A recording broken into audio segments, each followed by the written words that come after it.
Hi guys, thank you for joining. So we will wait for 5 more minutes so everyone can join and then we will start. Guys, just give me a thumbs up in the chat window, okay, if you guys can hear me properly. Thank you guys. Yeah, that's perfect. And I hope everyone can see my screen, right? Thank you, Sudhi. Thanks for confirming. Thank you, Shweta. So let's wait for 2, 3 more minutes, okay, so everyone can join, right? So today we will discuss about the technical depth. Okay, so and also we will discuss like how this that is holding all the businesses back, okay, and how we can fix it. There are multiple ways to fix. So we will discuss step by step all the solutions and how we can reduce that. Guys, meanwhile, can you let me know from which location you guys have joined? Okay, you can send your location in the chat window, so I can see, okay, from where our audience is. Oh yeah, nice. Lucknow is a nice city today. Okay, it's 7:05. Okay, I think we should start, right? And parallelly, other persons will join if they want to, right? Guys, can you hear me properly? Perfect, perfect. So let's start, okay? So first of all, okay, I would like to welcome all of you to this webinar tech, in which we will discuss about how this particular debt is holding your businesses, okay, and how we can fix it. So if I introduce myself, okay, today's I'm your host, okay, Ashish Garg, CEO and founder of Snaptech. So today we will discuss about how how many companies are facing challenges and to face this debt, but many few are aware from this particular debt, right? So this is basically a silent killer for your growth, for innovation and the scalability and security. The major issue to resolve this particular that is to check code at particular interval of time, right? So we will discuss about all these steps today, right? Before starting, first let's understand what is a technical debt. This is uh, the technical debt is the result of choosing a quick and easy solutions over a better approach. If I discuss about in a layman language, okay, let's suppose a founder want to start an MVP and they want to launch it in a market as soon as possible.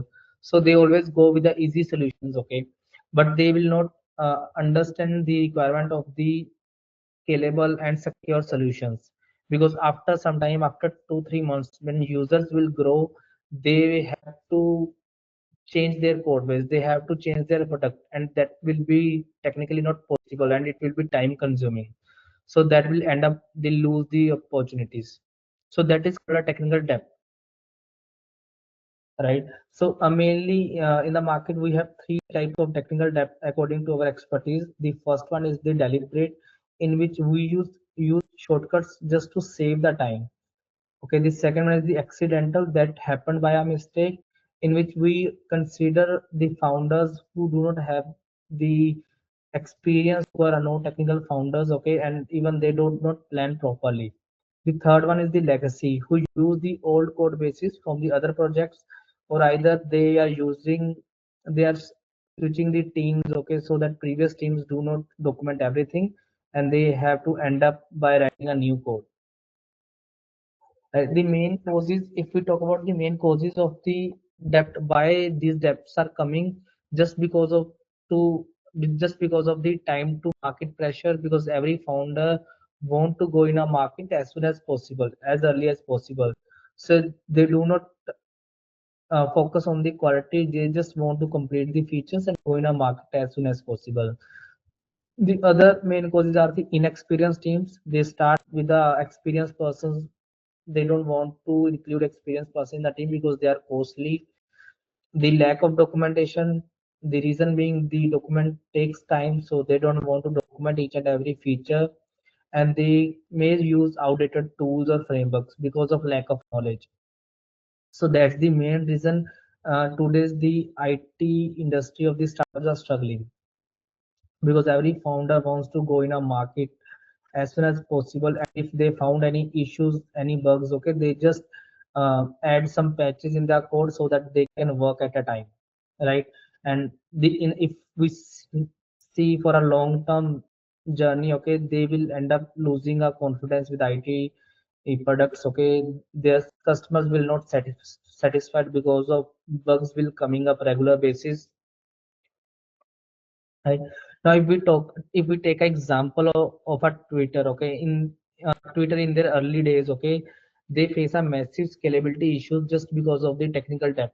Their original architecture was not enough capable to handle their user growth, so they had to write a complete backend and the complete front end in the new technologies, and nowadays you can see how much it is scalable and secure. So for every founder, they need to check the code quality time to time, okay, after every interval, right?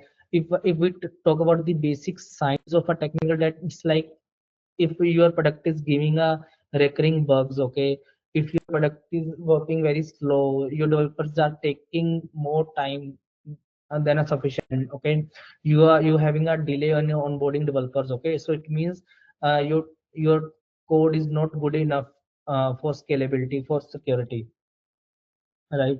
And same way, the all these issues are impacting the business, like you have to pay a high operational cost, like you have to hire more experienced persons, okay, just to fix some bugs issues, okay, due to the bugs are coming on a regular basis, your customers will not satisfy with your product, okay, so these kind of business impacts you need to face. And the other impacts are the your innovations will be slow because you need to spend more time to integrate new features, right? And that is a cost of delay, okay, if we talk about cost of delay, because if any founder, okay, is not doing, not refactoring over their core features time to time, it's like if I started a new product building, right, if I'm not documenting anything, okay, if I'm not follow the standards of the code, okay, I need to pay around more than 100 of hours, okay, after 2 3 months, okay, just for debugging, testing, okay.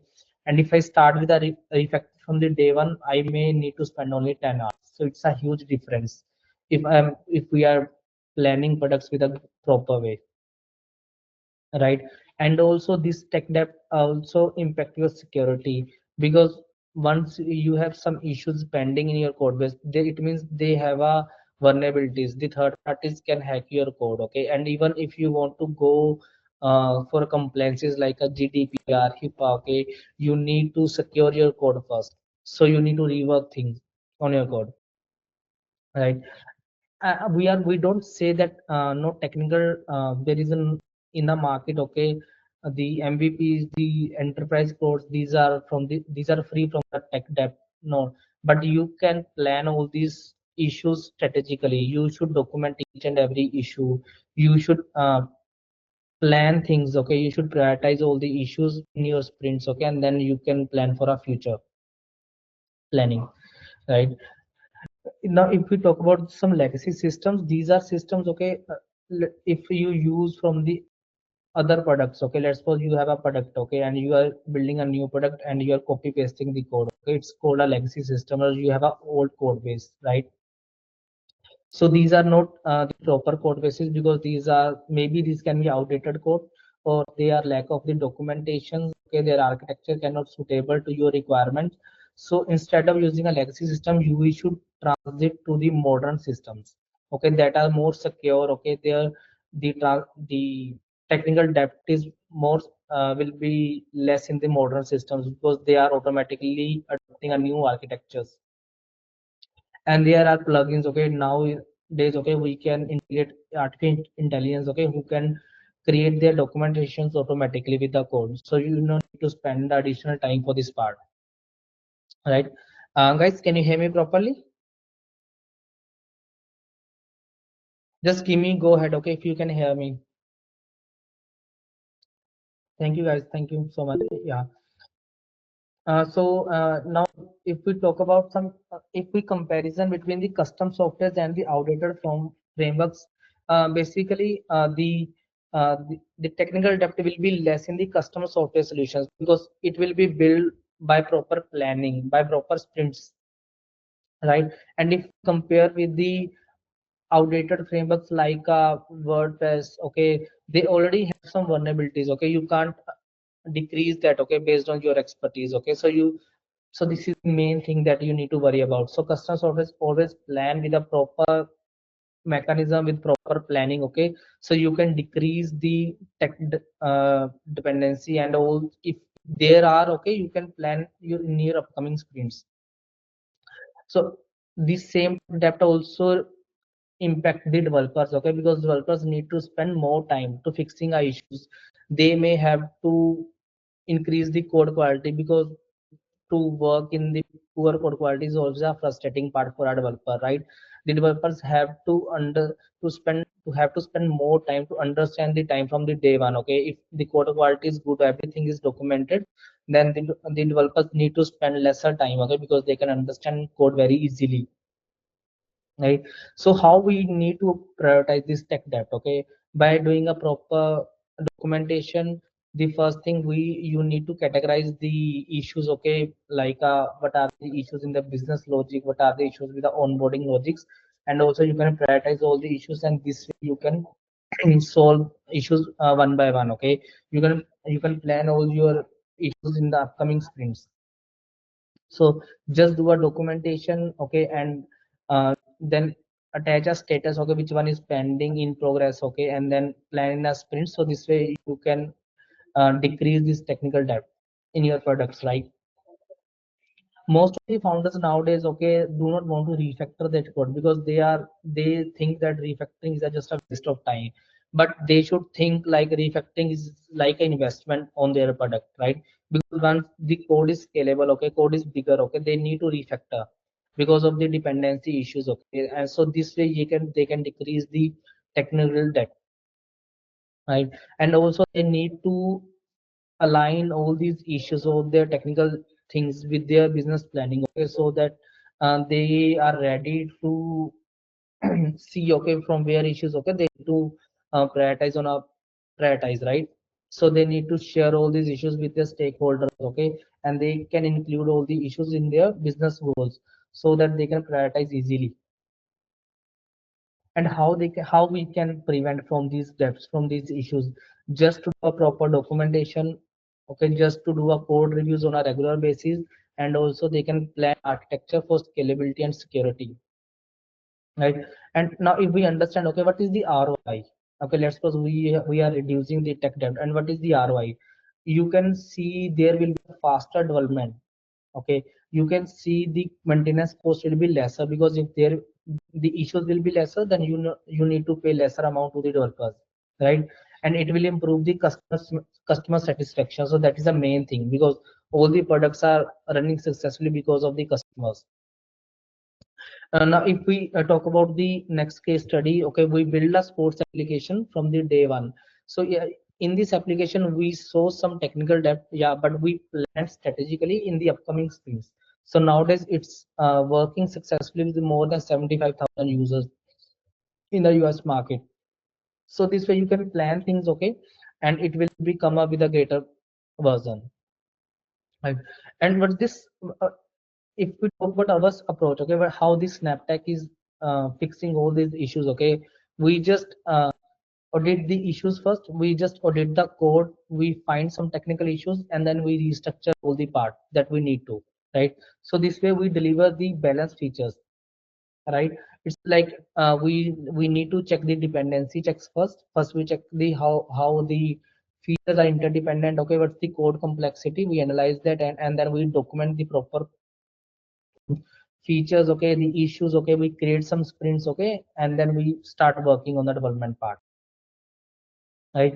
So our approach is simple: create sprints, okay, after sprints, okay, we will plan for the refactoring, and also we will plan for the feature delivery, so that both things will deliver parallelly. And after 1 week, 2 week, okay, we retrospect things, how things are working and moving, right? So we prefer to use the cloud native tools like microservices, okay, CI/CD pipelines on a GitLab, okay, on a Jira, right?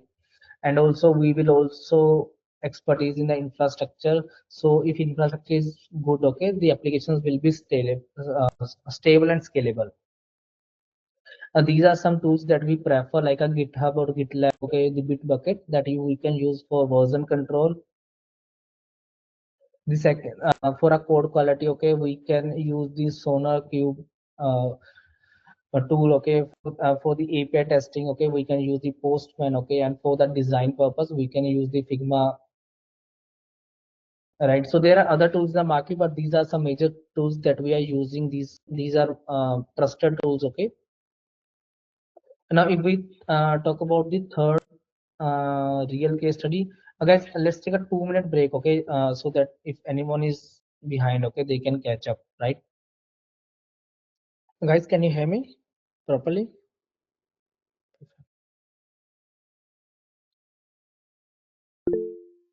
Yeah, so thank you guys. Yeah, so let's start, okay, again, okay, we have two three things pending. So now if, we talk about the third next example about the e-commerce platform, okay. So one of our client came with a pen with a 40 30-40% code, okay. So then we analyzed their code base. That code base was an unscalable platform, okay. It was using an older technology. Then we modified their tech stack, okay, and then we did the automation testing, and nowadays, okay, it's successfully running in the Canadian market. So if you guys will plan your issues properly, okay, you prioritize things, okay, and you can plan in your upcoming sprints, and then you can just get then you can come up with a good code base and with a successful solution, right? So now many times, okay, many founders ask me this question, okay, when we need to rebuild, okay, or when we need to refactor. So you can analyze this way, okay, if your code more than 50% is getting you slowing down, okay, your features are get not that much effectively performing, okay, then you need to do a complete rebuild, okay. But if your code is around 10%, 20%, okay, then you can just refactor your code, right? Uh, so we are also providing a free consultation for this part. Okay, if anyone want to understand, okay, what are the issues and how we can fix. Okay, we are providing a free consultation for that part. Right. So if yeah, if any person have any question related to this topic, okay, just let me know. Just send your questions in the chat window. So I will answer all the questions. Yeah, you can ask your questions in the chat window if you want to related to this issue, and if anything that I miss, okay, you don't understand from this session, okay, you can also let me know. I can repeat this stuff. Yeah, so you raised a hand. If you have any question, you can send me in a chat window. Perfect, Max. So I'm sending my contact details, okay, in the chat, okay. If anyone want to connect with me after this session, okay, they can connect with me, okay. Thank you, everyone. Thanks for joining for this call, okay, for this session, right? So still, if anybody have any question, okay, they can ask me. Thank you, Sudhir, for your comments. Thank you, everyone. Thank you, Jyoti. Thank you, Anokhi. Thanks for your comments. Yeah, if anybody want to understand any particular topic or any particular slide, okay, just let me know. Thank you, everyone, for joining. Okay, just let me know if you have any question. You can send me a send me a message over LinkedIn also, right? Thank you.